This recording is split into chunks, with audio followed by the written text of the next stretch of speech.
സ്വാഗതം ഗൾഫ് ടുഡേയിലേക്ക്. ഞാൻ വർഷ വിജയൻ. നോക്കാം വിശദമായ വാർത്തകൾ. പശ്ചിമേഷ്യയിൽ സമാധാനം പുനഃസ്ഥാപിക്കാൻ ഇസ്രായേൽ ഹിസ്ബുള്ള വെടിനിർത്തൽ ധാരണയായെന്ന റിപ്പോർട്ട്. പ്രാദേശിക സമയം 4 മുതലാണ് വെടിനിർത്തലെന്ന് റോയിട്ടേഴ്സ് റിപ്പോർട്ട് ചെയ്തു. അമേരിക്കയുമായി ഇന്ന് സ്വിറ്റ്സർലൻഡിൽ നടത്താനിരുന്ന ചർച്ച മാറ്റിവെച്ചതായി ഇറാൻ അറിയിച്ചു. നിരാശ മൂലം ഇറാനാണ് ചർച്ചയുടെ വഴി തെരഞ്ഞെടുത്തതെന്ന് ഡൊണാൾഡ് ട്രംപ്. അമേരിക്കയുടെയും ഖത്തറിന്റെയും ഇടപെടലിലാണ് ഇസ്രായേൽ ഹിസ്ബുള്ള വെടിനിർത്തൽ ധാരണയായെന്നാണ് റിപ്പോർട്ട്. പ്രാദേശിക സമയം 4 മുതലാണ് വെടിനിർത്തൽ നിലവിൽ വരിക. അമേരിക്കയുമായുള്ള സമാധാന കരാർ പ്രാബല്യത്തിലാകണമെങ്കിൽ ലബനനിലെ ഇസ്രായേൽ ആക്രമണം അവസാനിപ്പിക്കണമെന്ന് ഇറാൻ ആവശ്യപ്പെട്ടിരുന്നു. അമേരിക്കയും ഇസ്രായേലിനോട് നിർദ്ദേശം നൽകിയിരുന്നു. ഇന്ന് ഇസ്രായേൽ ആക്രമണത്തിൽ 47 പേർ കൊല്ലപ്പെട്ടതായി ലബനീസ് ആരോഗ്യ മന്ത്രാലയം അറിയിച്ചു. ബെക്ക താഴ്വരയിലെ 2 ഹിസ്ബുള്ള കേന്ദ്രങ്ങളിൽ ആക്രമണം നടത്തിയെന്ന് ഇസ്രായേൽ സ്ഥിരീകരിച്ചിരുന്നു. അതിനിടെ അമേരിക്കയുമായി ഇന്ന് സ്വിറ്റ്സർലൻഡിൽ നടത്താനിരുന്ന ചർച്ച മാറ്റിവെച്ചതായി ഇറാൻ അറിയിച്ചു. അതേസമയം ഹോർമുസിൽ ഇറാൻ നിർദ്ദേശങ്ങൾ പുറത്തിറക്കി. കപ്പലുകൾ കടന്നുപോകാൻ അപേക്ഷ നൽകണമെന്ന് ഇറാന്റെ ഹോർമുസ് അതോറിറ്റി അറിയിച്ചു. മൈനുകളും കൂട്ടിയിടി സാധ്യതയും കാരണമാണ് നിയന്ത്രണമെന്നും ഇറാൻ വ്യക്തമാക്കി. അമേരിക്കയല്ല ഇറാനാണ് നിരാശ മൂലം ചർച്ചയുടെ വഴി തിരഞ്ഞെടുത്തതെന്നും അമേരിക്കയിൽ നിന്ന് ഇറാന് നയാ പൈസ പോലും ലഭിക്കില്ലെന്നും American president Donald Trump Truth സോഷ്യലിലൂടെ വ്യക്തമാക്കി. International desk 24. കേരള ബജറ്റിൽ പ്രവാസികൾക്കായുള്ള പ്രഖ്യാപനങ്ങളിൽ സമ്മിശ്ര പ്രതികരണം. പ്രവാസി ഇൻവെസ്റ്റ്മെന്റ് ട്രസ്റ്റ് ഫണ്ട് രൂപീകരണമാണ് ബജറ്റിൽ പ്രവാസികൾക്കായുള്ള പ്രധാന പദ്ധതി. ബജറ്റിൽ പ്രതീക്ഷിച്ച പ്രഖ്യാപനങ്ങൾ ഉണ്ടായില്ലെന്നും വിമർശനമുണ്ട്. കേരള സമ്പദ് വ്യവസ്ഥയുടെ നട്ടെല്ലാണ് പ്രവാസി നിക്ഷേപം. റെമിറ്റൻസ് ഇക്കോണമി എന്ന നിലയിൽ നിന്ന് ഇൻവെസ്റ്റ്മെന്റ് ഇക്കോണമി എന്ന നിലയിലേക്ക് കേരളത്തെ മാറ്റുന്നതിൽ പ്രവാസികളുടെ പങ്ക് ഉറപ്പാക്കുന്നതിനായി പ്രവാസി ഇൻവെസ്റ്റ്മെന്റ് ട്രസ്റ്റ് ഫണ്ട് രൂപീകരിക്കും. നിക്ഷേപക സൗഹൃദ സംസ്ഥാനമാക്കി കേരളത്തെ മാറ്റുന്നത് ലക്ഷ്യമിട്ടാണ് ബജറ്റിലെ ഈ പ്രഖ്യാപനം. ബജറ്റിൽ പ്രവാസികൾക്കായുള്ള സ്റ്റാർ പ്രഖ്യാപനവും ഇതുതന്നെ. വികസന മുന്നേറ്റത്തിന് വേഗത നൽകുന്നതിനോടൊപ്പം പ്രവാസികളെ നിക്ഷേപങ്ങളിലേക്ക് ആകർഷിക്കുകയും അവരുടെ നിക്ഷേപങ്ങൾക്ക് സുരക്ഷിതത്വം നൽകുകയും ചെയ്യുന്നതാണ് പ്രഖ്യാപനമെന്ന് ഇൻഗാസ് നേതാക്കൾ അഭിപ്രായപ്പെട്ടു. കേരള ജനതയ്ക്കും പ്രവാസ ലോകത്തിനും കരുതലും ഊന്നലും നൽകുന്ന വളരെ ആകർഷകമായ ബഡ്ജറ്റാണ് ഇന്ന് VDS സർക്കാർ അവതരിപ്പിച്ചിരിക്കുന്നത്. പ്രവാസ സമൂഹത്തിലുള്ള നിക്ഷേപകർക്ക് വളരെ ആകർഷകവും അവരുടെ ഇൻവെസ്റ്റ്മെൻറ്റുകൾക്ക് സംരക്ഷണം നൽകുമെന്നുള്ളതും ബഡ്ജറ്റിലൂടെ ഉറപ്പായിരിക്കുകയാണ്. വെല്ലുവിളി നിറഞ്ഞ സാമ്പത്തിക സാഹചര്യത്തിൽ പ്രതീക്ഷയ്ക്ക് കോട്ടം തട്ടാത്ത തരത്തിലുള്ള ബജറ്റാണ് ഉണ്ടായതെന്ന് UDF UAE convener Punnakkan Muhammad Ali പറഞ്ഞു. ജനങ്ങളെ ഒറ്റക്കെട്ടായി കൊണ്ടുപോകുന്ന ഒരു ബജറ്റാണ് അദ്ദേഹം ഇവിടെ അവതരിപ്പിച്ചിട്ടുള്ളത്. പ്രവാസിക്ക് പുതിയ ഒരു ഉണർവും പുതിയൊരു പ്രതീക്ഷയും നൽകുന്ന ഒരു ബജറ്റാണ് ഇന്ന് അവതരിപ്പിച്ചിട്ടുള്ളത്. അവതരിപ്പിച്ച സംസ്ഥാന ബജറ്റ് പ്രവാസികളുടെയും മടങ്ങിയെത്തിയവരുടെയും അടിയന്തര ആവശ്യങ്ങളെ പാടെ അവഗണിച്ചതായി പ്രവാസി ലീഗൽ സെൽ ആരോപിച്ചു. ദീർഘകാലമായുള്ള പ്രവാസി ക്ഷേമ നടപടികളിൽ ഭൂരിഭാഗത്തോടും ബജറ്റ് വിമുഖതയാണ് കാട്ടിയതെന്നും ആക്ഷേപമുണ്ട്. 24 ദുബായ്.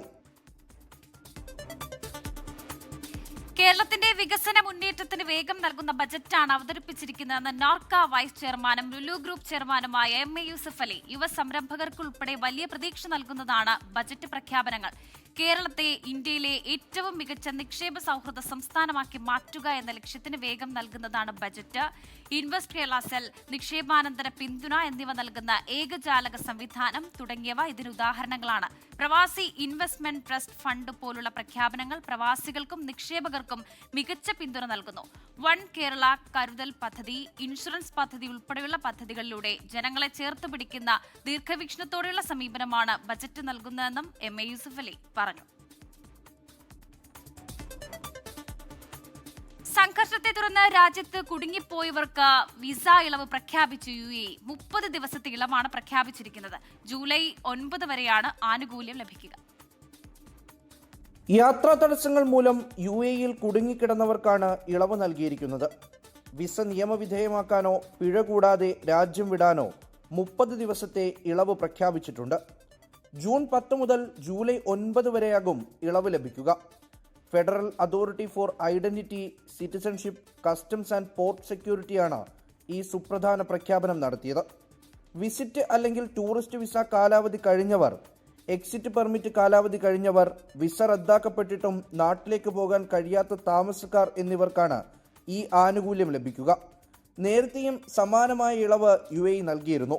ഓവർസ്റ്റേ പിഴ ഒഴിവാക്കാനുള്ള തീരുമാനം അടിയന്തര സാഹചര്യങ്ങളിലും അസാധാരണ സാഹചര്യങ്ങളിലും യാത്രക്കാരെയും സന്ദർശകരെയും പിന്തുണയ്ക്കുന്നതിനുള്ള UAEയുടെ മാനുഷിക സമീപനത്തെയും പ്രതിബദ്ധതയെയും പ്രതിഫലിപ്പിക്കുന്നതാണെന്ന് അതോറിറ്റി ചൂണ്ടിക്കാട്ടി.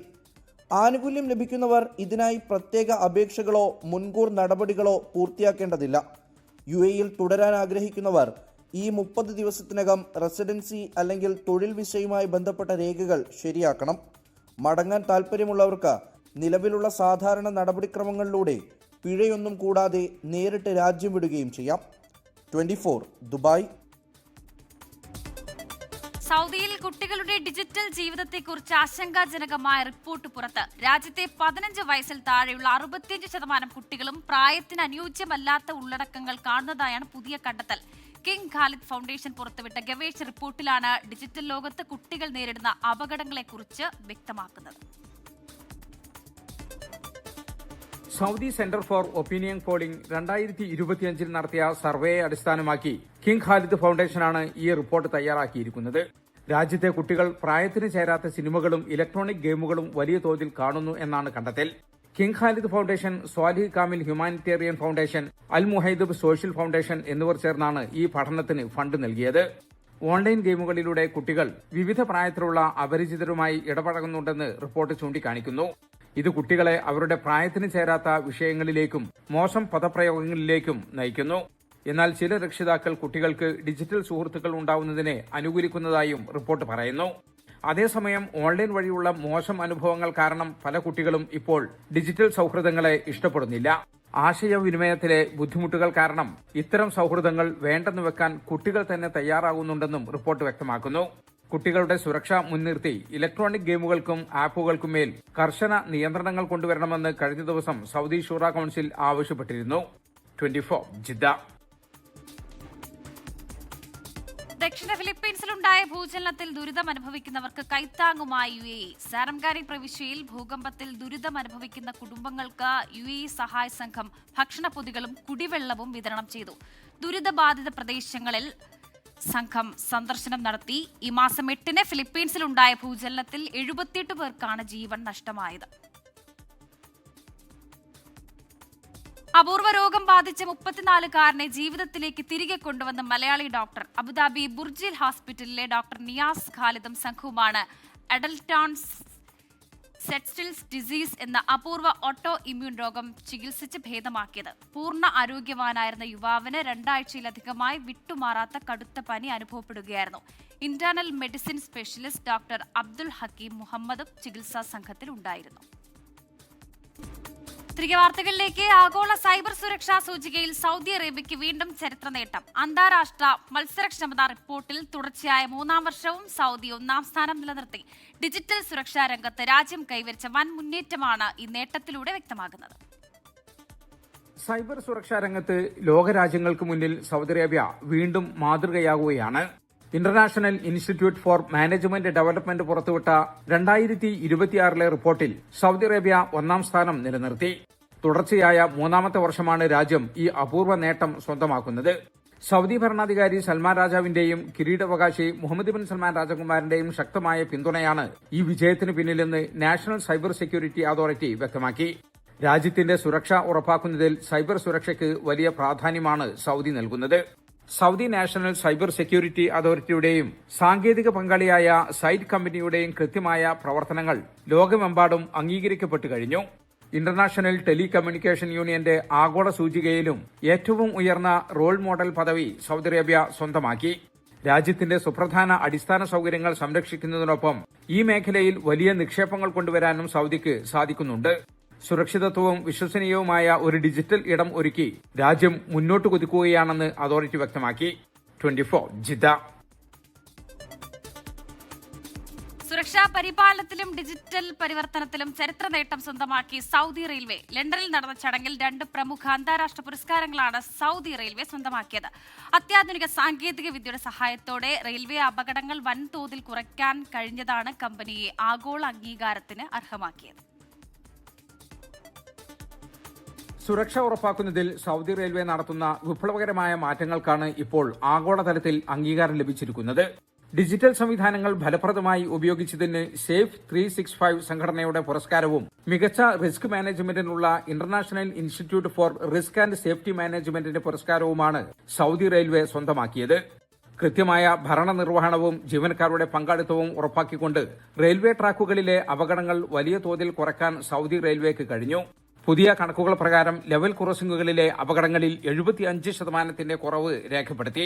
ജീവനക്കാർക്കുണ്ടാകുന്ന പരുക്കുകൾ 62% കുറഞ്ഞു. യാർഡുകളിലും വർക്ക്ഷോപ്പുകളിലും ഉണ്ടാകുന്ന അപകടങ്ങൾ വലിയ രീതിയിൽ തടയാൻ കഴിഞ്ഞതും നേട്ടമായി. ജനങ്ങൾക്കിടയിൽ ബോധവൽക്കരണത്തിനായി നടത്തിയ അസ്ലം ലക് ഫീൽഡ് ക്യാമ്പയിൻ വഴി ട്രാക്കുകളിലേക്ക് ആളുകൾ അതിക്രമിച്ച് കയറുന്നത് 61% കുറയ്ക്കാനും റെയിൽവേക്ക് സാധിച്ചു. സൗദി വിഷൻ 2030 ഭാഗമായി രാജ്യത്തെ യാത്രാ സംവിധാനങ്ങൾ കൂടുതൽ സുരക്ഷിതവും സുസ്ഥിരവുമാക്കുക എന്ന ലക്ഷ്യത്തിലേക്കുള്ള വലിയൊരു ചുവടുവയ്പ്പാണ് ഈ അന്താരാഷ്ട്ര പുരസ്കാരങ്ങൾ. 24 ജിദ്ദ. ഓസ്ട്രേലിയയിൽ പങ്കാളിത്ത വിസ ലഭിക്കുന്നതിനുള്ള കാത്തിരിപ്പ് പലർക്കും 2 വർഷത്തിലധികമായി. മനഃപൂർവ്വം വൈകിക്കുന്നതല്ലെന്ന വിശദീകരണവുമായി എത്തിയിരിക്കുകയാണ് ഇമിഗ്രേഷൻ മിനിസ്റ്റർ. രാജ്യത്ത് ബ്രിഡ്ജിംഗ് വിസകളിൽ കഴിയുന്നവരുടെ എണ്ണം 4 ലക്ഷം കടന്നു. ഓസ്ട്രേലിയയിൽ നിന്നും പെനീന മാത്യു തയ്യാറാക്കിയ റിപ്പോർട്ട് കാണാം. സ്പൗസ് വിസ വൈകിക്കുന്നത് കുടിയേറ്റ നിയമങ്ങളുടെ ലംഘനമല്ലെന്ന് ഇമിഗ്രേഷൻ മന്ത്രി ടോണി ബർഗ്. നെറ്റ് മൈഗ്രേഷൻ നിരക്കുകൾ കുറച്ചു കാണിക്കാൻ സർക്കാർ മനഃപൂർവ്വം സ്പൗസ് വിസ നടപടികൾ മന്ദഗതിയിലാക്കുകയാണെന്ന ആരോപണങ്ങൾ ഓസ്ട്രേലിയൻ ഇമിഗ്രേഷൻ മന്ത്രി ടോണി ബർഗ് നിഷേധിച്ചു. നിലവിൽ സ്പൗസ് വിസ അപേക്ഷകൾ പ്രോസസ് ചെയ്യുന്നതിൽ 2 വർഷത്തോളം കാലതാമസം നേരിടുന്നുണ്ടെന്ന് മന്ത്രി സമ്മതിച്ചു. എന്നാൽ ഇത് ഭരണപരമായ കാലതാമസം മാത്രമാണെന്നാണ് അദ്ദേഹത്തിന്റെ വിശദീകരണം. കുടിയേറ്റ നിരക്ക് നിയന്ത്രിക്കാൻ സർക്കാർ ഈ കാലതാമസത്തെ ഒരു പരോക്ഷ മാർഗമായി ഉപയോഗിക്കുകയാണെന്ന ആരോപണങ്ങളിൽ കഴമ്പില്ലെന്നും അപേക്ഷകൾ പ്രോസസ് ചെയ്യാനെടുക്കുന്ന സമയം ഡിപ്പാർട്ട്മെന്റ് വെബ്സൈറ്റിൽ വ്യക്തമാക്കുന്നതിനാൽ അപേക്ഷകർക്ക് ഇതിനെക്കുറിച്ച് കൃത്യമായ ബോധ്യമുണ്ടെന്നും അദ്ദേഹം കൂട്ടിച്ചേർത്തു. ആഭ്യന്തര വകുപ്പിന്റെയും ഓസ്ട്രേലിയൻ ബ്യൂറോ ഓഫ് സ്റ്റാറ്റിസ്റ്റിക്സിന്റെയും കണക്കുകൾ പ്രകാരം 4 ലക്ഷത്തിലധികം ആളുകളാണ് ഓസ്ട്രേലിയയിൽ ബ്രിഡ്ജിംഗ് വിസയിൽ കഴിയുന്നത്. നിലവിലെ മൈഗ്രേഷൻ സംവിധാനം ആശങ്കാജനകമാണെന്നും ഇത് സർക്കാരിന്റെ മോശം മാനേജ്മെന്റിന് തെളിവാണെന്നും ഷാഡോ ഹോം അഫയേഴ്സ് മിനിസ്റ്റർ ജോണോ ഡാനിയം വിമർശിച്ചു. വിസ സ്റ്റാറ്റസിൽ അന്തിമ തീരുമാനമാകുന്നതുവരെ താൽക്കാലികമായി നൽകേണ്ട ബ്രിഡ്ജിംഗ് വിസകൾ സർക്കാരിന്റെ വീഴ്ച കാരണം ആളുകൾക്ക് ദീർഘകാലം രാജ്യത്ത് തുടരാനുള്ള മാർഗമായി മാറുകയാണെന്നും അദ്ദേഹം കുറ്റപ്പെടുത്തി. എന്നാൽ സ്കിൽഡ് വർക്കേഴ്സ് വിസ പ്രോസസ്സിംഗ് നടക്കുമ്പോൾ അവർക്ക് രാജ്യത്ത് തുടരാൻ ബ്രിഡ്ജിംഗ് വിസകൾ അത്യാവശ്യമാണെന്നും ഇത് ദേശീയ താൽപര്യത്തെ മുൻനിർത്തിയുള്ളതാണെന്നും മന്ത്രി വാദിച്ചു. ഇതിനിടെ മലയാളികൾ ഉൾപ്പെടെയുള്ള ഇന്ത്യക്കാർക്ക് മറ്റു ചില രാജ്യക്കാരെ അപേക്ഷിച്ച് കൂടുതൽ കാലം സ്പൗസ് വിസയ്ക്ക് കാത്തിരിക്കേണ്ടി വരുന്നതായും ആരോപണമുണ്ട്. പെനീന മാത്യു, 24 ഓസ്ട്രേലിയ. സൗദി അറേബ്യയിലെ പ്രമുഖ വിനോദസഞ്ചാര പൈതൃക കേന്ദ്രമായ ജിദ്ദ ചരിത്ര മേഖലയിലേക്ക് സന്ദർശകരുടെ ഒഴുക്ക്. കഴിഞ്ഞ 1 വർഷത്തിനിടെ 1,25,00,000-ലധികം പേരാണ് ചരിത്ര നഗരം സന്ദർശിച്ചത്. സൗദി സാംസ്കാരിക മന്ത്രാലയത്തിന്റെ പുതിയ വാർഷിക റിപ്പോർട്ടിലാണ് ഇക്കാര്യമുള്ളത്. സാംസ്കാരികവും പൈതൃകവുമായ ആകർഷണീയത കൊണ്ട് ലോക ശ്രദ്ധയാകർഷിക്കുകയാണ് ജിദ്ദ ചരിത്ര മേഖല. സാംസ്കാരിക മന്ത്രാലയത്തിന്റെ ഏറ്റവും പുതിയ റിപ്പോർട്ട് പ്രകാരം വിനോദസഞ്ചാര മേഖലയിൽ വൻ കുതിപ്പാണ് ഈ പ്രദേശം കൈവരിച്ചിരിക്കുന്നത്. കഴിഞ്ഞ 1 വർഷത്തിനിടെ മാത്രം ഫലത്തിലെ ചരിത്ര കേന്ദ്രങ്ങളിൽ 1,25,00,000-ലധികം സന്ദർശകരെത്തി. സന്ദർശകർക്കായി വലിയ രീതിയിലുള്ള വികസന പ്രവർത്തനങ്ങൾ പ്രദേശത്ത് നടപ്പിലാക്കിയിട്ടുണ്ട്.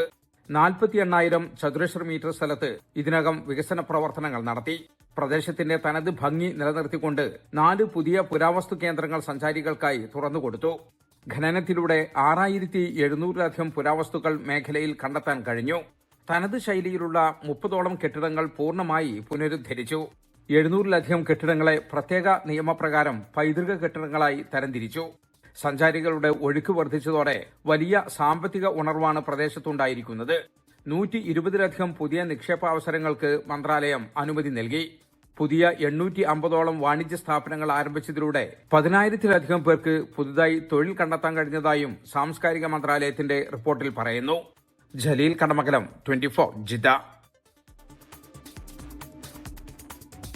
മറ്റു വാർത്തകളിലേക്കാണ്. വിദ്യാഭ്യാസ മേഖലയ്ക്ക് ബജറ്റിൽ പുത്തൻ പ്രഖ്യാപനങ്ങൾ. കേരളത്തെ ലോകോത്തര ഉന്നത വിദ്യാഭ്യാസ കേന്ദ്രമാക്കി മാറ്റാൻ നോളജ് വാലി പദ്ധതി നടപ്പാക്കും.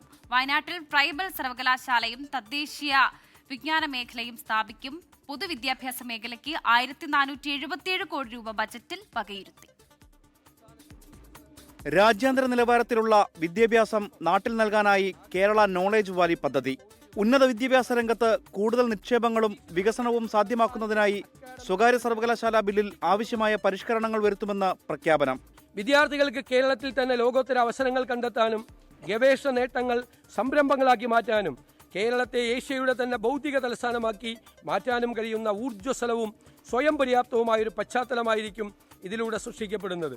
ഇതിനായി സ്വകാര്യ സർവകലാശാല ബില്ലിൽ കാലോചിതമായ മാറ്റങ്ങൾ യുദ്ധകാല അടിസ്ഥാനത്തിൽ നടപ്പാക്കും. ഉന്നത വിദ്യാഭ്യാസ മേഖലയ്ക്ക് 100 കോടി രൂപ, പൊതുവിദ്യാഭ്യാസ മേഖലയ്ക്ക് 1477 കോടി രൂപയും ബജറ്റിൽ വകയിരുത്തി. പെൺകുട്ടികളെ ശാക്തീകരിക്കുന്നതിന്റെ ഭാഗമായി ഗേൾ ഫ്രണ്ട്ലി ക്യാമ്പസുകൾ ഒരുക്കും. ആർത്തവ ശുചിത്വ സംരംഭം നടപ്പാക്കും. വയനാട് ട്രൈബൽ സർവകലാശാല സ്ഥാപിക്കാനായി 50 കോടി രൂപ ബജറ്റിൽ വകയിരുത്തിയതായി മുഖ്യമന്ത്രി പ്രഖ്യാപിച്ചു. ക്യാമ്പസുകളിൽ റാഗിംഗ് തടയാൻ സിദ്ധാർത്ഥിന്റെ പേരിൽ anti ragging and student welfare act നടപ്പാക്കും. ഇതിനായി മൊബൈൽ ആപ്ലിക്കേഷൻ വികസിപ്പിക്കും. സംസ്ഥാനത്തെ കോളേജുകളിൽ റാഗിങ്ങും ആക്രമണങ്ങളും ഒരു പ്രധാന പ്രശ്നമായി നിലനിൽക്കുന്നു. സാർ, ഇത് തടയാൻ കേരളത്തിലെ ക്യാമ്പസുകൾ റാഗിംഗ് തടയാൻ സിദ്ധാർത്ഥൻ സ്റ്റുഡന്റ് ഡിസ്ട്രസ് ആപ്പും, റാഗിംഗ് തടയാനും വിദ്യാർത്ഥികളുടെ ക്ഷേമം ഉറപ്പുവരുത്താനും Siddharthan anti ragging and student welfare ആക്ടും സംസ്ഥാനത്ത് നടപ്പാക്കും. അക്കാദമിക് വിഷയങ്ങളിൽ രാഷ്ട്രീയ ഇടപെടൽ ഒഴിവാക്കാൻ കൗൺസിൽ രൂപീകരിക്കാനും കോളേജുകളിൽ ഓംബുഡ്സ്മാൻ സംവിധാനം ഏർപ്പെടുത്താനും തീരുമാനിച്ചിട്ടുണ്ട്. സ്പെഷ്യൽ സ്കൂളുകൾക്ക് എയ്ഡഡ് പദവി നൽകും. കുട്ടികൾക്കെതിരായ അതിക്രമങ്ങളോട് സീറോ ടോളറൻസ് നിലപാട് സ്വീകരിക്കും. രഹസ്യ സ്വഭാവമുള്ള toll free help line, portal എന്നിവ സജ്ജീകരിക്കും. റിനു ശ്രീധർ, 24 തിരുവനന്തപുരം. പുതുയുഗ കേരളം സൃഷ്ടിക്കാൻ സർക്കാർ പ്രതിജ്ഞാബദ്ധമാണെന്ന് ബജറ്റ് അവതരിപ്പിച്ച മുഖ്യമന്ത്രി വി.ഡി. സതീശൻ. യുവതലമുറയ്ക്കായി വമ്പൻ പ്രഖ്യാപനങ്ങളാണ് മുഖ്യമന്ത്രി നടത്തിയത്. ജെൻസി സ്റ്റാർട്ടപ്പുകൾക്ക് ബജറ്റിൽ 50 കോടി വകയിരുത്തി. നിർമ്മിത ബുദ്ധിയുടെ കാലത്ത് ഭാഷയെ സംരക്ഷിക്കാൻ മലയാളം AI സംരംഭത്തിനും തുക അനുവദിച്ചു.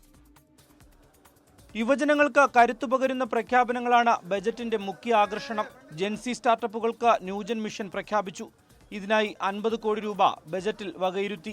ഡിജിറ്റൽ ധാർമ്മികത, സ്വകാര്യതയുടെ സംരക്ഷണം, സൈബർ സുരക്ഷ, മാനുഷിക മൂല്യങ്ങൾ തുടങ്ങിയവയ്ക്ക് പ്രാധാന്യം നൽകിക്കൊണ്ട് സ്റ്റാർട്ടപ്പുകൾ, ഇന്നവേഷൻ ഹബ്ബുകൾ, ഗവേഷണ കേന്ദ്രങ്ങൾ, സ്മാർട്ട് വ്യവസായങ്ങൾ എന്നിവ വികസിപ്പിക്കാൻ യുവതലമുറയുടെ സൃഷ്ടിപരമായ കഴിവുകളും മികവുകളും സാങ്കേതിക മികവുകളും ഒരുമിപ്പിക്കാവുന്നതാണ്. മലയാള ഭാഷയുടെ തുറന്ന ഡേറ്റാ സൈറ്റ് സൗജന്യമായി ലഭ്യമാക്കാൻ മലയാളം AI സംരംഭത്തിന് 10 കോടി രൂപ മാറ്റിവെച്ചിട്ടുണ്ട്.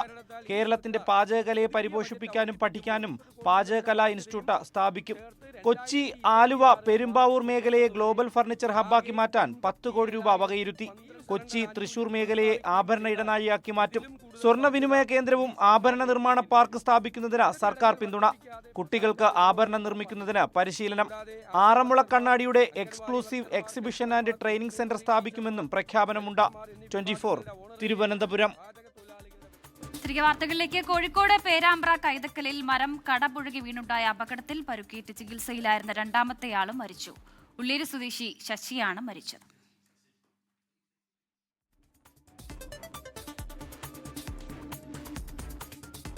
മലയാള സിനിമയുടെ സമഗ്ര വികസനം ലക്ഷ്യമിട്ടുള്ള പദ്ധതികൾ ബജറ്റിൽ പ്രഖ്യാപിച്ച് മുഖ്യമന്ത്രി വി.ഡി. സതീശൻ. സിനിമയ്ക്ക് വ്യവസായ പദവി നൽകുമെന്നും സമഗ്ര നയം രൂപീകരിക്കുമെന്നുമാണ് ബജറ്റിലെ ഉറപ്പ്. സിനിമാ സാംസ്കാരിക നായകരുടെ പേരിൽ സ്മാരകങ്ങളും പാർക്കുകളും സ്ഥാപിക്കുമെന്നും ബജറ്റിൽ പറയുന്നു.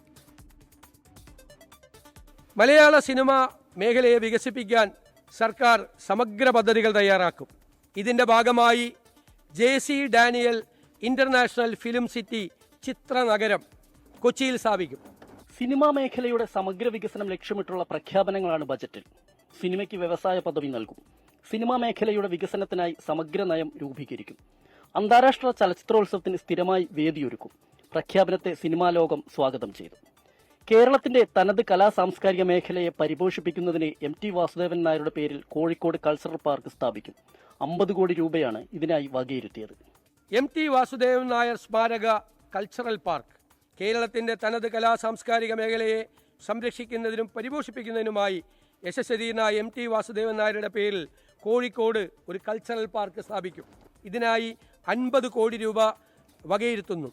സംഗീത സംവിധായകനായ ജോൺസൺ മാസ്റ്ററുടെ സ്മരണാർത്ഥം തൃശൂരിൽ സംഗീത അക്കാദമിയുടെ പ്രാരംഭ പ്രവർത്തനങ്ങൾക്കായി 5 കോടി രൂപ അനുവദിച്ചു. അന്തരിച്ച നടൻ സലിംകുമാറിന് കൊച്ചിയിൽ സ്മാരകം നിർമ്മിക്കാൻ 1 കോടി രൂപയും വകയിരുത്തി. മലബാറിൽ അന്താരാഷ്ട്ര മത്സരങ്ങൾക്ക് അനുയോജ്യമായ ഫുട്ബോൾ സ്റ്റേഡിയം നിർമ്മിക്കാൻ 50 കോടി രൂപയും വകയിരുത്തി.